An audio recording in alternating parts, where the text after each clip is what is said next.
अंतरामध्ये नवीन प्राणी नेतात वाटतं. हे बघा, ॲनिमल ॲम्ब्युलन्स गुजरात GJ 9030. नवीन प्राणी झालेले आहेत. कारण की मी अराऊंड 1 वर्षापूर्वीसुद्धा मी बघितलेलं. आता वाशीच्या खाडीची इथून आहे, टोल नाका तुम्हाला माहीतच असेल मित्रांनो. मी 1 वर्षापूर्वी बरोबर परफेक्ट 1 वर्षापूर्वी आहे ना, मी इथून डेली म्हणजे ऑलमोस्ट एक दिवस चेंज करून बोलणार ना, एक दिवस आड करून तिथून अशी ॲम्ब्युलन्स यायची, ॲनिमल ॲम्ब्युलन्स. आणि खरं सांगतो मला माहीत नव्हतं की ॲनिमल ॲम्ब्युलन्स म्हणजे नक्की काय आहे, किंवा एवढा गोष्ट माहिती होती की ॲनिमल ॲम्ब्युलन्स म्हणजे ॲनिमलसाठी आहे. क्या बोला तूने? बट ती वंतारामधलीच आहे हे मला त्या टायमाला माहीत नव्हतं. आणि वंतारा वगैरे तेव्हा नाव पण नव्हतं ऐकलं मी, फक्त जामनगर वगैरे अशा गोष्टी माहीत होत्या. वंतारा नावाचं कोणतं अभयारण्य किंवा रेस्क्यू सेंटर वगैरे असं काय जे होईल हे मला माहीत नव्हतं.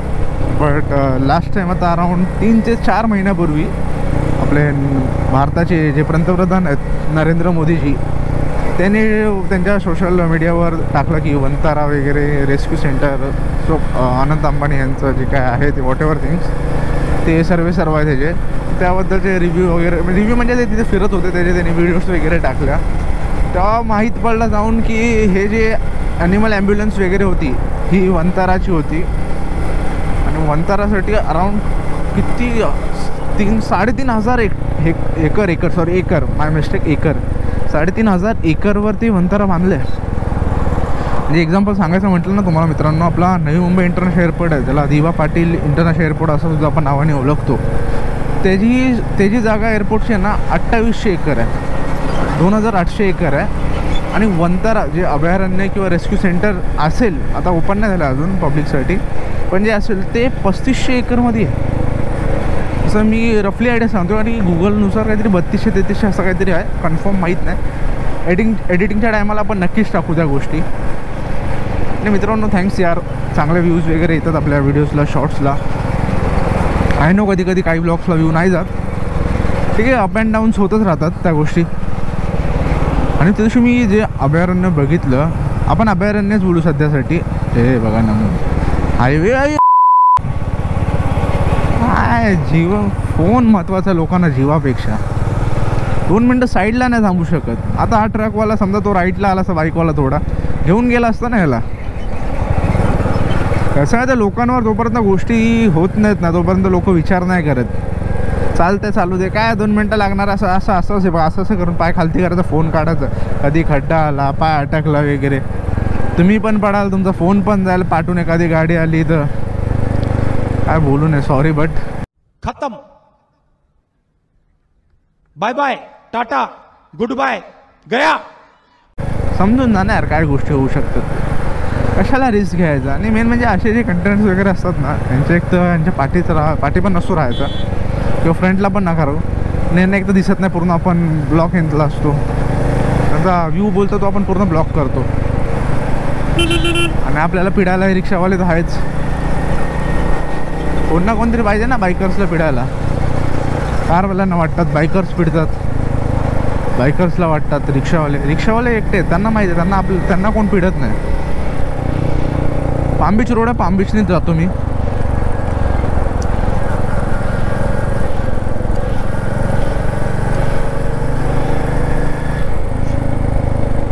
पाम बीचचे रोडचे पण रस्ते तर खूप बऱ्यापैकी चांगले आहेत. काही ठिकाणी मध्ये बोलाल ना थोडा लिटिल बिट 1-2 पॅचेस असतील, 1-2च.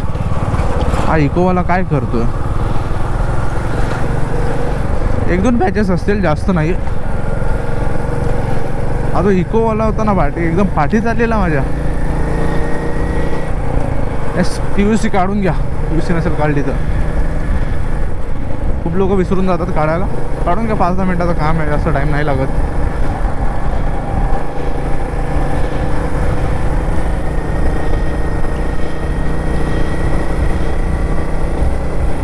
आणि हो आता जस्ट दसरा वगैरे होऊन गेला, काय दसऱ्याला नवीन खरेदी वगैरे केली की नाही. आता सोना वगैरे तर घेणं खूप कमीच झालं आहे. लास्ट 6 महिन्यापासून आहेत ना आता लोक सोन्यापासून लांब होतात, दुसऱ्या गोष्टी घेतात. आय नो सोना एक पहिलं घेणं म्हणजे एक चांगली गोष्ट असायची. दसरा असो, दिवाळी असो, लक्ष्मीपूजन असो, सोना घ्यायचं, सोन्याचा सिक्का घ्यायचा, अशा गोष्टी असायच्या. पण जेव्हापासून रेट आसमान पार होतात, आता अराऊंड कालचा रेट बघितला काहीतरी 1,30,000 आय थिंक असं होतं काहीतरी. तो सोनं एका खाली 40, 50, 60, 70, 80 हजाराला भेटायचा. म्हणजे मी ऑलमोस्ट 55,000 आहे तोपर्यंत असं मी ऐकलं आहे सोन्याचा रेट होता तेव्हा. आणि आता 1,30,000 आणि बोलतात की काही येणाऱ्या वर्षात 2,00,000पर्यंत पण जाणार आहे. म्हणजे विचार करा 10 ग्रॅम 10 ग्रॅम म्हणजे बघायला गेलात ना जास्त गोष्ट नसते हो. पूर्ण पापुत्रा पत्र्यासारखा असतो. 10 ग्रॅम म्हटलं ना वाटतं बघ एवढं असेल हो 10 ग्रॅम. मॅक्स जास्त नाही वाटत 10 ग्रॅम एवढंच असणार. इफ स्ट्रॉंग फॉर्ममध्ये बोलतो आहे. जर इफ चपटा सरळ पट्टीच्या लाईनीत असेल तर त्यात जास्त असू शकतो. बट स्ट्रॉंग याच्यात तो तेवढूसच असतो, जास्त मोठा नाही आहे हो. कारण मी गोप्रोची आय थिंक मी फ्रंट साईडची जी स्क्रीन आहे ती ऑफ करायला विसरून गेलो आहे. ते ऑलवेज ऑनच राहते. ती पण चेंज करायला पाहिजे. आणि सध्या मी विचार करतो नवीन ब्लॉग शूट करू यार. आपला मोठं ब्लॉग आणि रिलेटेड कंटेंट तर आहेच. अजून दुसरं भाऊ अल्टो आजूबाजूला बघ की काही कारवाले गाडी अशी चालवतात ना हॅट्स ऑफ. काय बोलणार त्यांना. भाई साहब मित्रांनो बॉडी शेम नाही करत आहे बट इट्स नॉट सेफ यार. पडू शकतात त्या काकी. त्याने एक तर पकडलं पण होतं काकांना. रिस्की आहे खूप.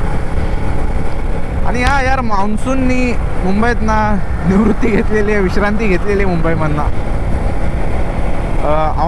हवामान खात्यानुसार सांगितलं आहे की 8 ऑक्टोबरपर्यंत पाऊस परमनंटली मुंबईमधनं जाणार. परमनंटली म्हणजे ह्या वर्षासाठी परमनंटली गायब होणार आहे, निरोप घेणार आहे आपला.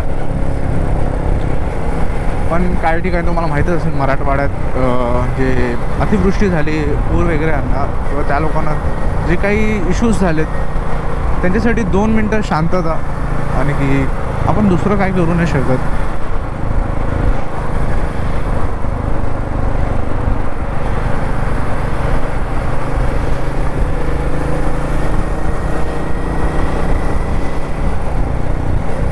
ओके सो तेच की खूप अतिवृष्टी वगैरे झाली, शेतकऱ्यांचं खूप नुकसान झालं. सोयाबीनचा वगैरे पीक आलेला, तांदूळ आय थिंक तांदूळ वगैरे खूप वाईट परिस्थिती झाली हो. आणि ते व्हिडिओज बघितले ना बोलतात ना अंगावर काटा आला हो. काय ते बोलतात ना ज्या ठिकाणी पाऊस पडायचे प्रॉब्लेम्स होते ते मराठवाडा म्हटल्यावर फक्त कोरडी जमीन अशा गोष्टी लोकांना आठवायच्या. त्या ठिकाणी पूर्णपणे बोलतात ना उद्ध्वस्त झालं, सर्व उद्ध्वस्त झालं. अशा गोष्टी झाल्या. खूप वाईट वाटतो. आणि शेतकरी एवढा आपला मेहनत करून सर्व गोष्टी करतो ना, खूप वाईट वाटतं सगळ्या गोष्टी झाल्यावर. आय होप गव्हर्नमेंट त्यांना लवकरात लवकर जे काय असेल ते मोबदला देईल त्यांचा.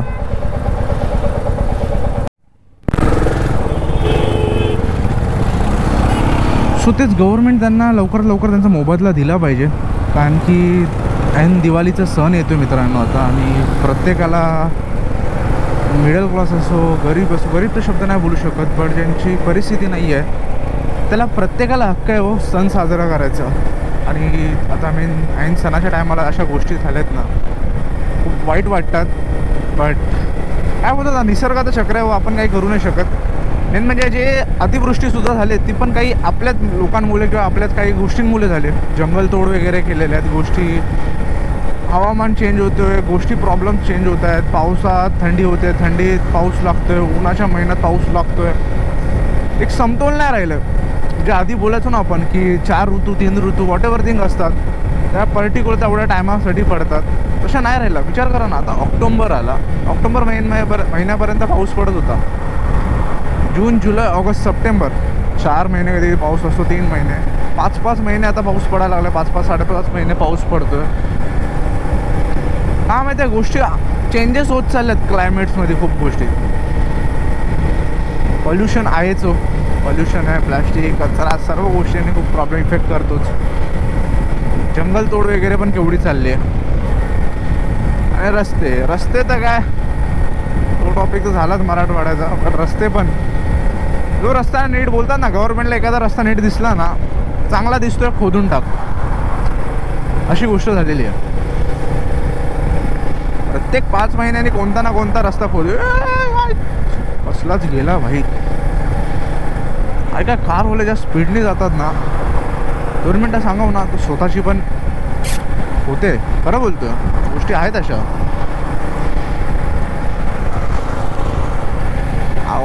की हां कुणी ॲप्रिला 457 आय थिंक 457च आहे राईट. कुणाकडे आहे का काय रिव्ह्यू वगैरे कसे आहेत? आता एक मित्र आहे तो विचार करतो आहे ॲप्रिला RS घ्यायचं काहीतरी 457 असंच काहीतरी नाव आहे. तो आधी बोलत होता मी हंटर घेतो. बोललो हंटर तुझ्या त्याची ॲक्च्युली हाईट आहे 6 फूट 1 इंच. मी बोललो हंटर घेऊन तुला शोभणार नाही मित्र एक तर, कारण की ती गाडी आहे पॉवरफुल आहे. हंटर चांगली गाडी आहे नो डाऊट, बट ती गाडी थोडी छोटी वाटते हो आणि असं भटकी गाडी वाटते. त्याला बोललो एक तर तू हिमालयाला वगैरे जा किंवा दुसरं तुला KTM वगैरे, पण तो बोलतो KTM नाही घ्यायचं, लोक छपरी बोलतात. काय त्याला मी सांगू की गाडी छपरी नसते, चालवणारा छपरी असतो. पण तर काय नाव खराब झालं आहे ब्रँडचं, काय बोलू शकतो त्या गोष्टीत.